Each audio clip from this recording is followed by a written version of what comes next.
Again से repeat कर रहा हूं मैं कि ये मैंडेट है कॉन्स्टिट्यूट में कि आपने 5 से लेके 16 साल तक की उम्र के बच्चे को फ्री एजुकेशन देना है।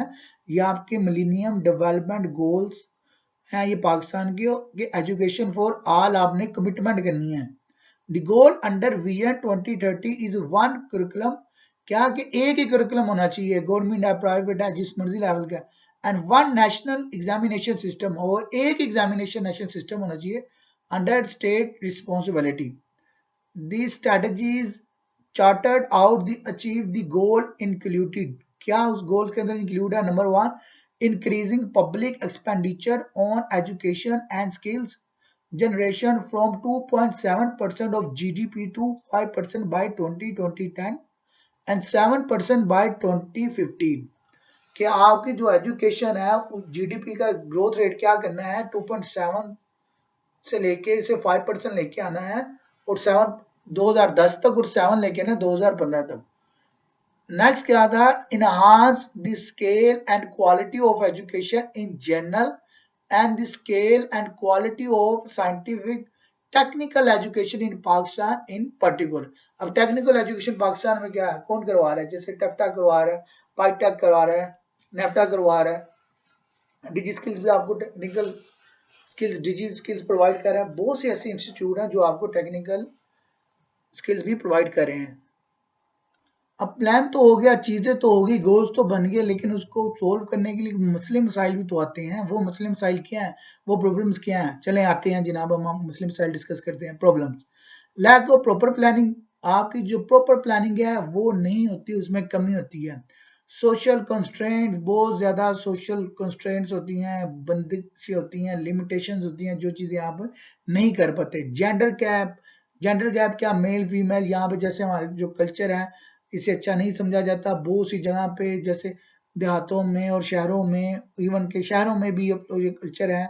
और किस तरह से, जैसे एलिमेंट्री एजुकेशन हो, ये ऐसी एज होती है जिसमें जेंडर डिफरेंस बहुत ज्यादा आ रहा था, और इस गैप को या बच्चों को या माँ बाप को इस तरह से एजुकेट नहीं किया गया, वो किया जाना चाहिए ताकि इन चीजों को सोल्व किया जाए।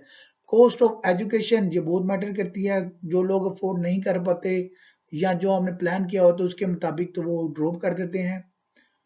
वार ऑन टेरर, आपको एक ये भी प्रॉब्लम है कि किसी भी टाइम जंग लग सकती है, टेररिस्ट अटैक हो सकता है, बहुत से एक्सटर्नल चीज इसका पार्ट है। फंड्स फॉर एजुकेशन, और इस चीज को या इस गोल्स को कंप्लीट करने के लिए, फुलफिल करने के लिए जितने फंड्स चाहिए उतने फंड्स अवेलेबल नहीं होते। अगर अवेलेबल भी होते हैं तो टाइमली वो जहाँ पे पहुंचने चाहिए, जहाँ पे लगने चाहिए, वो नहीं पहुंच पाते और नहीं लग पाते, उससे भी रिजल्ट नहीं आते। पोवर्टी, आपकी गुर्बत, लॉ एंड ऑर्डर सिचुएशन, आपकी कानून कहीं पे सही है तो वहां पे निज़ाम ठीक है, जहाँ पे ला कानूनियत है, निज़ाम नहीं सही, वहां पे कानून नहीं अमल कर रहा तो वहां पे आपके निज़ाम भी धर्म भरम है। नेचुरल डिजास्टर, कुछ इस तरह के वैसे कुदरती आफात, जैसे अब इस दौर में कोविड-19 है, पहले अर्थक्वेक है, डिफरेंट कोई भी चीजें हो जाती हैं, तो वो चीजें भी आपके गोल्स को फुलफिल ना होने का बात बनती है, प्रॉब्लम्स होती हैं। बजटरी कंस्ट्रेंट अभी डिस्कशन की है, जैसे फंड्स अवेलेबल नहीं होते चीज को फुलफिल करने के लिए। फॉर एग्जांपल 1 लाख चाहिए पर बजट आपके पास 50,000 है, तो कैसे फुलफिल होगा? लैक ऑफ असेस, और बहुत सी चीजें जो आपको चाहिए उसके में आपकी सही नहीं होती। Inside and outside the school challenges, बहुत से चैलेंजेस ऐसे होते हैं जो स्कूल के अंदर होते हैं, और बहुत से चैलेंजेस ऐसे होते हैं जो स्कूल के बाहर होती हैं। सब क्या है, आपकी प्रॉब्लम्स के पार्ट है। इससे पहले तक हमने पाकिस्तान को स्टडी किया एलिमेंट्री एजुकेशन, अब हम कंपैरेटिव स्टडी में इंडिया को स्टडी करते हैं कि इंडिया में एलिमेंट्री एजुकेशन किस तरह की जाती है। इंडिया में जो आपके elementary education free and compulsory education है to all children up to the age of 14 years in the constitutional commitment in India. Pakistan में क्या आता है, 5 से 16 साल तक के बच्चों को आपने फ्री एजुकेशन प्रोवाइड करनी है।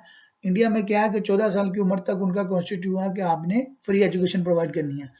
At the time of adoption of the constitution in 1950, the aim was to achieve the goal of universalization of elementary education UE within the next 10 years by 1960। उन्होंने क्या गोल बना लिया था 1950 में ही कि कॉन्स्टिट्यूशन बनते साथ ही कि अगले 10 सालों तक यूनिवर्सल एलिमेंट्री एजुकेशन प्रोवाइड की जानी है। A little less than 50% of the total population in 1991 was illiterate, but since then the country has made considerable progress both in terms of total 7 plus population and adult literacy 15 plus rate. 50% left उनकी क्या थी, education की population जो है वो growth rate थी, लेकिन उन्होंने बहुत ज्यादा इस फील्ड पे काम किया, एजुकेट किया और अपनी पॉपुलेशन के साथ जितनी ज्यादा पॉपुलेशन उनको उतनी जल्दी से तेजी से उन्होंने क्या किया, एजुकेट किया। तो 7 plus population and adult literacy 15 plus rates, इतनी उनकी इंक्रीमेंट आई। और उनको क्या बेनिफिट हो रहा है आप सबको बेहतर पता है। However, be noted that during 1991 to 1998, the increase in female literacy 11%, उनकी फीमेल लिटरेसी रेट में कितना इंक्रीज आया, 11%, was higher than the increase in the male literacy, male में कितना था, 9%। जितनी भी कौमें हैं वो तालीम से बनती हैं। अगर आप भी अपने आप को इस काबिल करें, अपने टाइम को यूटिलाइज करें और मेहनत करें और पढ़ना सीखना शुरू कर दें, तो आप प्रैक्टिकली लाइफ में भी इंप्रूव करते हैं और नेशनल इंटरनेशनल हर लेवल पे इंशाल्लाह इंप्रूव करेंगे। यहाँ पे आगे बताने से पहले एक छोटा सा एग्जांपल देता हूँ कि मैं अक्सर सोचता हूँ, मेरी ऑब्जर्वेशन ऐसी है कि एक क्लास में बच्चा बैठा हुआ है और वो सोचता है कि मैंने टॉप करना है। हो सकता है 100 में से 10 बच्चे सोचते हो तो उन 10 में से कोई एक यकीनन टॉप कर जाएगा, लेकिन वो जो बाकी 90 बच्चे जो सोचते ही नहीं है टॉप करने का, या उन्होंने सोचा हमने बस इतना पढ़ना, इतना पेपर देना कि पास हो जाए, इतना सीखना कि बस गुजारा गुजारा सर्टिफिकेट या डिग्री लेके निकले, तो उनका लेवल वहां तक ही रहता है। तो आपकी सोच बहुत डिपेंड करती है, आपका आइडिया, आपका नजरिया। अगर आप लोगों ने अच्छा सोचा तो आप अच्छा परफॉर्म करेंगे, अच्छा टाइम यूटिलाइज करेंगे और अच्छा रिजल्ट प्रोड्यूस करने की कोशिश करते हैं। जब आप दूसरों के लिए अच्छा करते हैं तो अल्लाह के फजल से आपके लिए भी अच्छा हो जाता है। करते हैं next, elementary education in India. The entire school education can be divided into 4 parts. India में कितने पार्ट्स में डिवाइड किया, 4। पाकिस्तान में कितने थे, 6। नेमली प्राइमरी, उनका क्या नेम है, primary, upper primary, secondary and higher secondary levels. The national policy of education 1968 and 1986 and its revised formulation 1992 invest a uniform pattern of school education 12 plus 2 pattern 12 years of schooling across the state। क्या हुआ, 1992 में उन्होंने एक ही pattern कर दिया जिसमें 12 plus 2 सारी schooling 12 year पे चलेगी। During 1990 to 1998 about 65.8 thousand schools were opened against 38.7 thousand upper primary school। 1990 से 1998 में कितने, 65.8 स्कूल जो है खुले, जिसमें से 38.7 अपर प्राइमरी स्कूल से। आंध्र प्रदेश में 79.43%, मध्य प्रदेश में 72.6% और राजस्थान में 79%, एंड उत्तर प्रदेश में 82.09% had a lower percentage of population served by upper primary schooling facilities than at the all India level मेथाज 1999। India से रिलेटेड एलिमेंट्री एजुकेशन की इंफॉर्मेशन थी, उम्मीद है आपको समझ आ गई होगी। अभी तक हमने पाकिस्तान और इंडिया की कंपैरेटिव स्टडी कर ली है, अब हम बांग्लादेश की स्टडी करने जा रहे हैं। उम्मीद है सबको क्लियर होंगे सारे point. Bangladesh, the government of Bangladesh operates many schools in the primary, secondary and higher secondary levels. Bangladesh conforms fully to the UN Education for All EFA, EFA मतलब Education for All Objectives and the Millennium Development Goals MDGs, as well as other education related international delegations, the three main education system in Bangladesh। Bangladesh में क्या, 3 major है, पाकिस्तान में 6 है, India में 4 है और बांग्लादेश में 3 है। कौन से 3 है, पहले जनरल एजुकेशन, फिर मदारस एजुकेशन सिस्टम, फिर है technical vocational education system.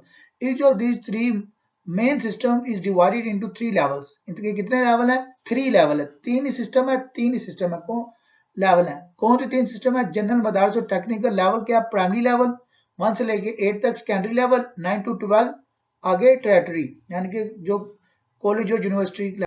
The overall responsibility of management of primary education lies with the Ministry of Primary and Mass Education। इनकी रिस्पॉन्सिबिलिटी है बांग्लादेश में MOPME की। सेटअप एज अ मिनिस्ट्री 1992 में ये setup हुई। While MOPME is involve in formulation of policies, क्या करती है, फॉर्मुलेशन ऑफ पॉलिसीज करती है। Responsibility of implementation rates with the Directorate of Primary Education DPE headed by a Director General। The Directorate of Primary Education DPE and its subordinate offices in the district and Abzilla are solely